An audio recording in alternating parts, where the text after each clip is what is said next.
What's up everyone and welcome back to the MMA Zone. Today, let's get started with UFC receives horrible news on lawsuit. The first of two antitrust lawsuits against the UFC is escalating to a point where the promotion will have to make a big decision. According to legal expert John Nash, the judge's decision to fast-track the case apparently indicates a preference for settlement, which would cost the UFC billions, but keep their business practices intact. If the UFC decides not to settle, the promotion could leave itself open to injunctive relief, which would likely prohibit them from continuing business practices that the courts have deemed unfair. This news is in regards to the Lee v. Zuffa case, which covers fighters who fought for the UFC from December 16, 2010 through to June 30th, 2017. Should the UFC look to settle, they'll likely pay out quite a bit of money for the suit, with another separate suit pending, which would cover fighters from 2017 onward. Should that suit wind up getting class action certification, the UFC will find itself in a position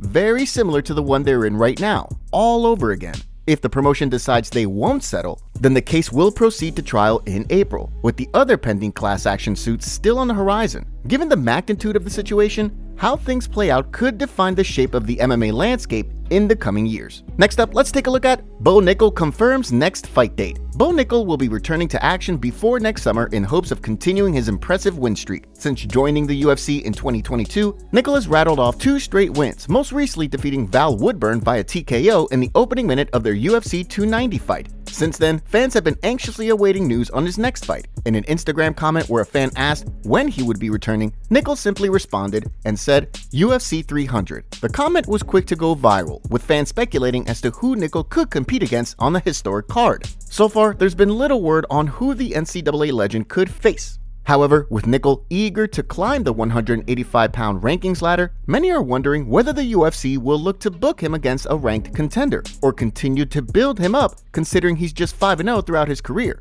With the April UFC 300 card rapidly approaching next year, Nickal confirming that he will compete on the card is great news. Should the UFC wind up keeping Conor McGregor on the sidelines until the summer, the UFC 300 card will likely need all the name recognition it can get, something Nickal would certainly help provide as one of the fastest up-and-coming prospects on the roster.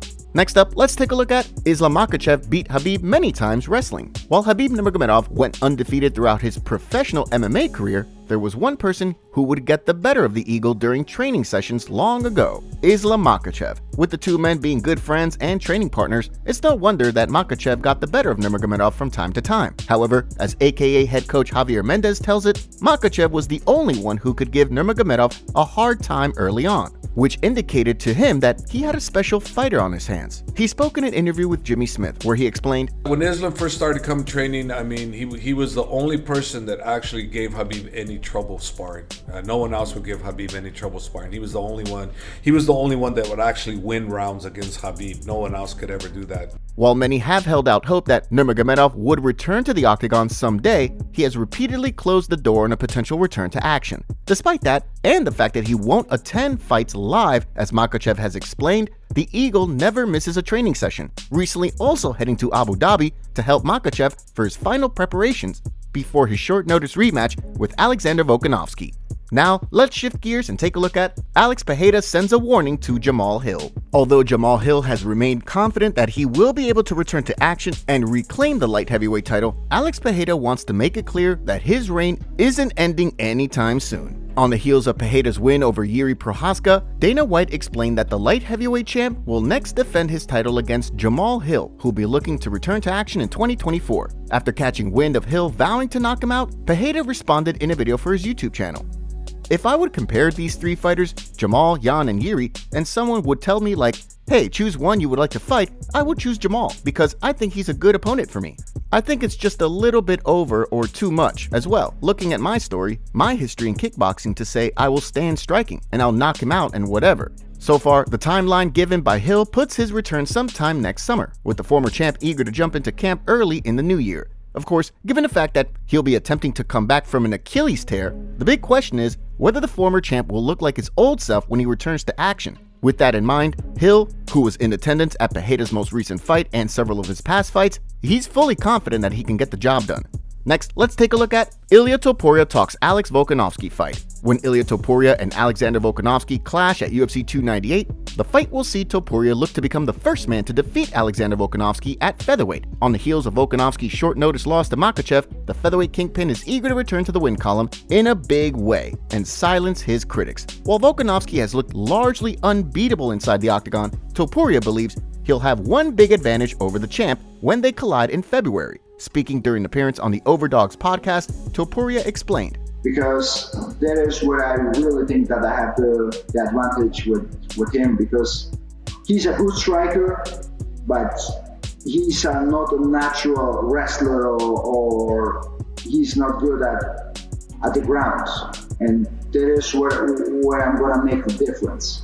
Of course, as we saw in Volkanovski's first fight with Makhachev, the featherweight champ cannot be counted out on the ground. While many thought he would struggle to fend off the grappling of Islam Makhachev, he managed to outperform expectations. Despite Volkanovski's recent loss to the lightweight champ, Topuria doesn't believe that the situation will change anything for Volkanovski. Ahead of the February clash, he has made it clear that he's gearing up for the best possible version of Volkanovski. Next, let's take a look at UFC Updates. As we look ahead at the upcoming UFC Fight Night Austin card next weekend, let's take a look at today's UFC updates, starting with a fight between Blake Bilder and Jung Young Lee, which is set for UFC Vegas 85 on February 3rd. The fight will see Bilder look to bounce back from a June loss to Kyle Nelson, which was the first of his professional career. On the flip side, Lee will be looking to pick up his second straight victory after a split decision win over Yica in his UFC debut back in February after 2 Road to UFC wins. The following weekend, Loma Lukbunmi will compete against Bruna Brazil at UFC Vegas 86 in a fight that will see Lukbunmi look to pick up her 3rd straight win after a win over Elise Reed at UFC 284. On the flip side, Bruna Brazil will be looking to build on a win over Shauna Bannon back in July, which returned her to the win column after a loss to Denise Gomez back in April. This week, Dana White also took to Instagram to share some more breaking news, revealing that Anthony Smith will be stepping in on short notice to fight Khalil Roundtree Jr. after Azamat Murzakanov withdrew from their scheduled fight. The bout will serve as the co-main event to the December 9th card at the UFC Apex, with Smith looking to build on a split decision over Ryan Spann, and Roundtree eager to build on a 4-fight win streak that most recently saw him defeat Chris Daukaus in August. Next, let's take a look at Derek Brunson reveals the truth on UFC split. Derek Brunson's decision to part ways with the UFC was shocking to many fans, with Brunson being a longtime staple of the promotion's middleweight division. The news that he had subsequently signed with the PFL left many searching for answers. Ahead of his highly anticipated debut on Friday night, he spoke with MMA Fighting to discuss his split with the UFC, as well as a phone call he had with Dana White in the wake of the split. From the sounds of things, Brunson felt as though the timing was simply right for he and the UFC to go their separate ways, with the veteran growing tired of fighting without a clear indication of just what it would take to get a crack at the belt. As he also explained, following his split with the UFC, someone asked Dana White about the situation, with the UFC CEO giving Brunson a call to speak with him and clarify comments before the vet saw his comments in the media. Somebody asked Dana White something about me at the last card, and Dana called me right after. He's like, I didn't hear what they said. It could have come across as weird, but I wanted to let you know I wasn't trying to slight you or anything like that. It was no animosity, no ill will. With Brunson hoping to make a run in the PFL's $1 million tournament after his debut, it'll be interesting to see how the move plays out for the longtime vet in the years to come. Joe Rogan reacts to UFC altercation with Jamahal Hill and Robbie Lawler after their bus was attacked. Here's what he had to say. Like, when I was in New York City 2 weeks ago for the UFC, and there was the Free Palestine March. It's wild, dude. I mean, the fucking streets were filled with people. It looked very organized. And they attacked the UFC bus, and they slashed the tires of the bus while Robbie Lawler and Jamahal Hill were on that bus. Really? Yeah. Apparently, there was a thing where they were blocking traffic, and the bus tried to get through before they got there. And they got angry at the bus, and so they attacked the bus and smashed windows and slashed tires. Jeez. They're so lucky that Jamahal Hill and Robbie Lawler didn't get off that bus and just start putting people into orbit. Dude, I don't know how many protesters it would take to beat up those two guys. But you have zero chance. Jamahal? It's a lot. Dude, Jamahal can crack. That's a big fella, too. Yeah. He's a big fella, and he can crack. People are running from him. He's going to crack 1 or 2 people, and everyone's going to run. Yeah. Yes, probably. 100%.